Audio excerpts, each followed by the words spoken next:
Anda akan bertemu dengan orang yang Anda kagumi, ya kan? Yang Anda sering dengar masukan, nasihat, macam-macam. Atau Anda akan bertemu dengan pimpinan yang Anda kagumi, ya, di kantor, di kegiatan, di pekerjaan, dan sebagainya. Lalu bagaimana persiapan Anda untuk menghadap itu? Kalau tiba-tiba ada panggilan atau undangan dan sebagainya.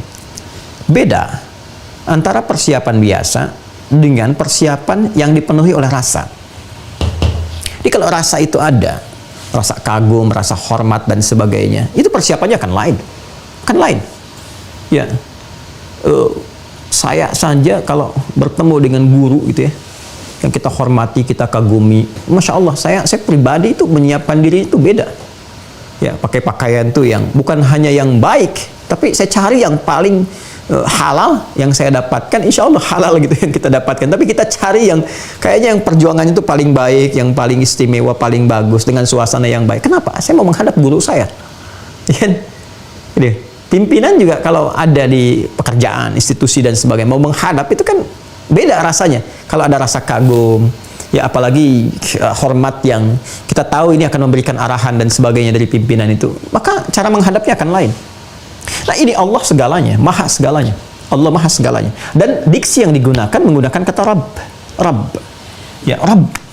Masya Allah. Rabb ini kan puncak segala perhatian, pemberian, perawatan dan sebagainya, mengandung sifat rububiyah itu. Ya, mengabulkan doa. Makanya saat kita meminta kan menggunakan kata Rabb. Rabbana, Rabbana, Rabbana.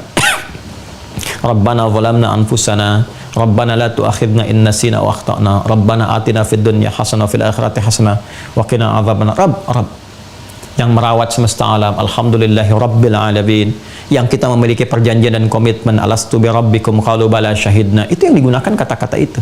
Supaya memberi kesan apa? Kata Allah itu, kamu sekarang akan menghadap kepada yang selama ini merawat kamu, ya kan? Menyehatkan kamu, menyembuhkan kamu saat sakit, mengabulkan apa yang mau kamu minta, memenuhi hajatmu. Nah, rasakan itu. Ini rasa, bukan fikirkan. Rasakan itu. Ya, kok bisa menghadap kepada manusia yang belum tentu mengabulkan hajat walaupun telah berdandan, persiapan begitu tinggi. Sekarang kepada yang telah menunggu Anda dan memberikan waktu Anda untuk menghadap, sehari itu bisa 5 kali, yang pokok itu pun diwajibkan harus menghadap supaya dikasih solusi. Selebihnya bebas. Di luar itu silahkan kapan aja minta. Di waktu duha silahkan, di malam hari tahajud silahkan. Itu menggunakan kata Rabb. Seharusnya kalau itu diterima dengan bahasa kolbu, itu sangat menyentuh kepada jiwa. Harusnya menyentuh kepada jiwa. Ini saya menghadap kepada yang telah memberikan segalanya untuk saya. Bahkan manggilnya pun luar biasa, ditegaskan dalam iqamah kan. Ya Allahu Akbar, syahadu an la ilaha illallah, syahadu anna Muhammadar Rasulullah. Syahadu an la ilaha illallah, syahadu anna Muhammadar Rasulullah. Itu kan komitmen pertama rububiyah kita dalam kandungan. Ya, yang Quran surah ke-7 ayat 172 itu. Wa idh akhadha rabbuka min bani adama min zuhurihim dzurriyyatahum wa asyhadahum syahadat ala anfusihim alastu bi rabbikum. Rabb. Qalu bala syahidna. Makanya kalau orang sadar itu, merasakan dengan jiwanya sepenuhnya dan mendengar syahadu an la ilaha illallah, itu bisa dia terpaku. Ya, kayak di penutup surat An-Naba itu, begitu di akhirat semua berbaris. Ya, illa la yatakallamuna illa man adzina lahu rahman.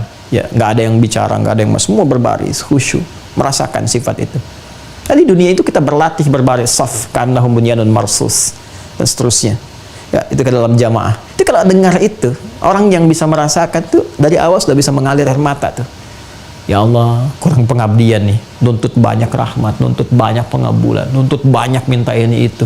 Sementara dikasih belum disyukuri. Belum disyukuri udah minta yang lainnya.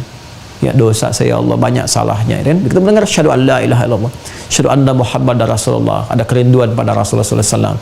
Cek lagi keadaan diri kita. Hayya 'alas shalah, yuk siap salat. Hayya 'alal falah, untuk kebahagiaan kamu, bukan untuk memberatkan kamu, untuk kesuksesan kamu. Itu kalau dihadirkan dalam jiwa kita, tunduk kita, disentuh pertama kali, lalu ditutup dengan kalimat yang indah, wa annahum ilaihi raji'un. Balik ke Quran surah kedua ayat 46. Alladzina yadhunnuna annahum mulaqu rabbihim wa annahum ilaihi raji'un. Itu. Ya kan, kalau sudah dengar kata raji'un itu yang terbayang citra di benak kita itu satu titik, berpulang. Dan mereka ya pasti akan berpulang kepada Allah. Nah, ini dia. rasakan dalam sholat itu, ya mungkin kita juga bukan sekedar menghadap, tapi menghadap untuk selamanya, berpulang kepada Allah Subhanahu wa Ta'ala, meninggal. Ya. Itu yang menjadikan Rasulullah SAW ya pernah memberikan isyarat kepada imam ketika berbalik sebelum menunaikan sholat, berbalik ke jamaah dulu, melihat, dan di antara kalimat isyaratnya itu kan apa? Sallu salatan muwadda', sallu salatal muwadda'. Ya, salatlah kalian semua. Ya, dan hadirkan rasa dalam salat ini seakan ini salat perpisahan kita. Mengapa kita mengenakan pakaian terhalal, terbaik, kan? Wudhu sempurna, menghadap ke arah kiblat, memasrahkan diri bertaubat. Karena boleh jadi itu titik perpisahan kita dengan dunia yang mengantarkan kita berpulang kepada Allah, dan tidak ada keindahan terbaik, termulia yang memisahkan kita dengan dunia itu ya, kecuali diantaranya adalah saat kita terkoneksi dengan Allah dalam sujud kita itu. Masya Allah ya, dalam rukuk kita, dalam sholat kita, itu keadaan terindah, di antara keadaan terindah yang menjadi kepulangan seseorang dalam keadaan husnul khatimah itu. Jadi rasakan dalam sholat. Jadi kalau ada malas-malas dan sebagainya, rasakan ini mungkin saya meninggal saat ini ya. Kan azan itu kan panggilan, dipanggil. Yang panggil siapa? Allah lewat suara muadzin. Mungkin dipanggil untuk selamanya. Ya, Bapak X dipanggil Allah, itu sudah berpulang. Nah, kita ini 5 kali diingatkan, hei kamu kan nggak tahu di titik mana kamu pulang. Maka itu perbaiki keadaan jiwa.